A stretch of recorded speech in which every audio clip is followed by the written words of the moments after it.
High বন্ধুরা, কেমন আছো? আশা করি তোমরা সকলেই ভালো আছো। তোমরা সকলে সবসময় ভালো থাকবে, এটা চাই, আমি দোয়া করি যে তোমরা সকলে সবসময় ভালো থাকবে। তো আজকে আমি দেখাচ্ছি সেটা হচ্ছে পেরুকিং আনার। এই যে এর আনারের সাইজগুলো দেখেন কি সুন্দরভাবে আসছে, আর এর হচ্ছে থোকায় থোকায় ফলন। এই যে একটা থোকায় কীভাবে আনার ধরেছে দেখেন, এটা খুবই সুন্দর সুমিষ্ট এবং কি বীজ নরম আর লাল, সব দিক ভালো। এই যে একটা নষ্ট হয়ে গেছিলো এইভাবে, এই মানে পেছন দিক কালো হয়ে তো পাড়া হয়েছিল, তাই আমি দেখেছিলাম খুব সুন্দর বীজ নরম এবং মিষ্টি ভালো। আর এটা লাগবে না, সেটা হচ্ছে আপনাদেরকে মানে মাঝে মধ্যে ঘন ঘন ফাঙ্গিসাইড স্প্রে করতে হবে, তাহলে একদমই লাগবে না। এদিকে কিছুদিন ধরে 1 সপ্তাহ থেকে জল হয়েছে, আমার 1 সপ্তাহ থেকে একদিনও দেওয়া হয়নি, তবে অবশ্যই আজকে আমি দিব এতে ফাঙ্গিসাইড অ্যামিস্টার টপ। আপনার ফাঙ্গিসাইড দিলে এই মানে এই কারণটা হবে না।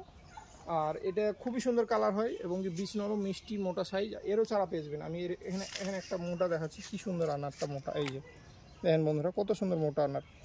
তো যাই হোক, ভিডিও আবার নেক্সট আসছি, নেক্সট ভিডিওতে।